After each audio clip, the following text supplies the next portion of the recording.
அல்ஹம்துலில்லாஹி ரப்பில் ஆலமீன் வஸ்ஸலாத்து வஸ்ஸலாமு அலா ரசூலில்லாஹ் அம்மா பஅத். இன்றைய நாளில் நாங்கள் பார்க்க இருக்கிறது என்ன விஷயம்னு கேட்டால், இன்றைக்கு எல்லாருக்கும் தெரியும் இன்றைய தினம் சிறுவர் தினம் என்று. அனைவருமே சிறுவர் தினம் என்று நிறைய இமேஜ்களை அனுப்புறதும், அதற்காக வேண்டி மெசேஜ் பண்ணுறதும், நிறைய விஷயங்கள், அதாவது சிறுவர்கள் சம்பந்தமான நிறைய விடயங்களை போடுறதுமாக காண கிடைத்தது. இதில் ஒரு விடயத்தை நாங்கள் தெரிந்து கொள்ள வேண்டும் என்னவென்று சொன்னால், உண்மையிலேயே சிறுவர் தினம் என்ற ஒன்றை உருவாக்கியது யார்? உண்மையிலேயே சிறுவர்கள் பாதுகாக்கப்படுகின்றார்களா? சிறுவர்கள் கண்ணியப்படுத்தப்படுகிறார்களா? இரக்கம் காட்டப்படுகிறார்களா என்ற விடயத்தை தான் நாம் சற்று யோசிக்க வேண்டும். மேலான அன்புக்குரிய சகோதர சகோதரிகளே, நாம் சிந்திக்க வேண்டிய முக்கியமான ஒரு பகுதி இது. ஏனென்று சொன்னால், சிறுவர்கள் ஆங்காங்கே ஒரு சில இடங்களில், குறிப்பாக நம் நாட்டிலும் கூட துன்புறுத்தப்படுகிறார்கள், சித்திரவதை செய்யப்படுகிறார்கள், துஷ்பிரயோகம் செய்யப்படுகிறார்கள், சிறுவர்கள் அடிமையாக பார்க்கப்படுகிறார்கள் போன்ற பல செய்திகளை காண கிடைக்கிறது. இந்த காண கிடைக்கின்ற இந்த சிறுவர் விவகாரம் பற்றி இஸ்லாம் என்ன சொல்லுகிறது? இஸ்லாம் எந்த அளவிற்கு சிறுவர்களுக்கு அன்பு காட்ட வேண்டும், இரக்கம் காட்ட வேண்டும் என்ற விடயத்தை சொல்லுகின்றது என்பதைத்தான் நாங்கள் இன்றைய நாளில் பார்க்க இருக்கிறோம். உண்மையிலேயே இஸ்லாம் சிறுவர்கள் மீது இரக்கம் காட்டாதவனும், பெரியவர்களுக்கு மரியாதை செய்யாதவனும் என்னை சார்ந்தவன் அல்ல என்று நபி ஸல்லல்லாஹு அலைஹி வஸல்லம் அவர்கள் சொல்லியிருக்கிறார்கள். இந்த இடத்திலே நபி ஸல்லல்லாஹு அலைஹி வஸல்லம் அவர்கள் சிறுவர்களுக்கு இரக்கம் காட்டுதல் என்ற ஒரு பகுதியை அவர்களுடைய வாழ்க்கையிலேயே செய்து காட்டியிருக்கிறார்கள். எந்த அளவிற்கு என்று சொன்னால், ஒரு சந்தர்ப்பத்திலே நபி அவர்கள் தொழுகை நடாத்தி கொண்டிருக்கின்ற பொழுது ஒரு குழந்தை சுஜூதின் போது நபி அவர்களுடைய தலையிலே அப்படியே உட்கார்ந்து கொண்டது. நபி அவர்கள் நீண்ட நேரமாக சுஜூதிலே இருக்கிறார்கள்.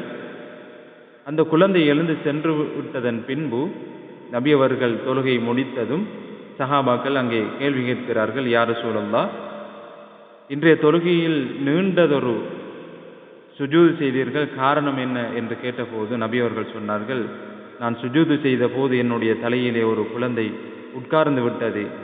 அந்த குழந்தை எழும்புகின்ற வரைக்கும் நான் காத்து கொண்டிருந்தேன் என்று நபி அவர்கள் சொன்னார்கள். அப்ப இபாதத்திலேயே அந்த குழந்தையினுடைய மனது புண்படக்கூடாது என்ற விடயத்தில் எந்த அளவிற்கு இஸ்லாம் கருணை காட்டுகிறது என்பதைத்தான் இந்த சம்பவத்தின் மூலமாக காண கிடைக்கிறது. உண்மையிலேயே இந்த சிறுவர் தினத்தன்று தான் பரிசுகள் வழங்கப்பட வேண்டுமா? சிறுவர்களை கண்ணியப்படுத்தப்பட வேண்டுமா? சிறுவர்களுக்கு இரக்கம் காட்ட வேண்டுமா என்று வினா எழுகின்றது. காரணம் என்னவென்று சொன்னால், இந்த சிறுவர் தினத்தை முன்னிட்டுத்தான் பல நிகழ்வுகள் நடைபெறுகின்றன. இந்த சிறுவர் தினத்தை எல்லாம் யாரெல்லாம் உருவாக்கினார்களோ, எந்தெந்த, குறிப்பாக இந்த உலக நாடுகளில் எந்தெந்த நாடுகள் அந்த தினங்களை உருவாக்கினார்களோ, அந்த நாடுகள் தான் இன்று சிறுவர்களை அநியாயம் செய்கிறார்கள், சிறுவர்களை அழிக்கிறார்கள், சிறுவர்களை எதிர்கால சமுதாயம் என்று சொல்லுவார்கள், சிறுவர்கள் தான் நாளைய சமூகம் என்று சொல்லுவார்கள். ஆனால் அதற்கெல்லாம் முற்றுப்புள்ளி வைக்கக்கூடிய மேற்கத்திய நாடுகள் தான் சிறுவர்களை அழிக்கிறார்கள். ஏன் இன்று பலஸ்தீனத்திலே பார்ப்போமே ஆனால், அந்த பலஸ்தீனத்திலே எத்தனை குழந்தைகள், அந்த குழந்தைகளினுடைய மனநிலை எவ்வாறு இருக்கும்? எத்தனை குழந்தைகள் மரணித்திருக்கிறார்கள், இன்னும் எத்தனை குழந்தைகள், பிள்ளைகள், சிறுவர்கள் ஊனமுற்றிருக்கிறார்கள். அங்கே சிறுவர் பாதுகாக்கப்படுகின்றார்களா? சிறுவர்களுக்கு இரக்கம் காட்டப்படுகிறதா என்று கேள்வி கேட்கின்ற போது உண்மையிலேயே கேள்விக்குறியாகத்தான் காணப்படுகிறது.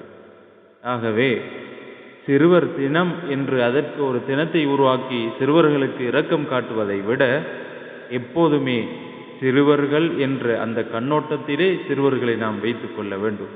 சிறுவர்களுக்கு எப்போதுமே நாம் இரக்கம் காட்ட வேண்டும்.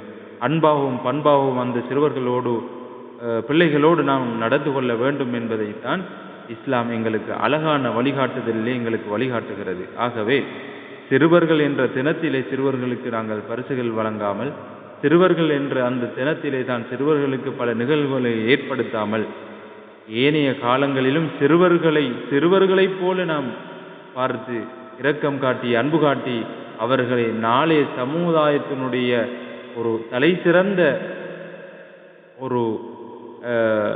சிறந்தவர்களாக, நாளைய சமூகத்துக்கு பிரயோஜனமானவர்களாக உருவாக்குவோம் என கேட்டு விடைபெறுகிறேன். வஆகிரு தவானா அனில் ஹம்துலில்லாஹி ரப்பில் ஆலமீன். வஸ்ஸலாமு அலைக்கும் வரஹ்மத்துல்லாஹி வபரகாத்துஹு.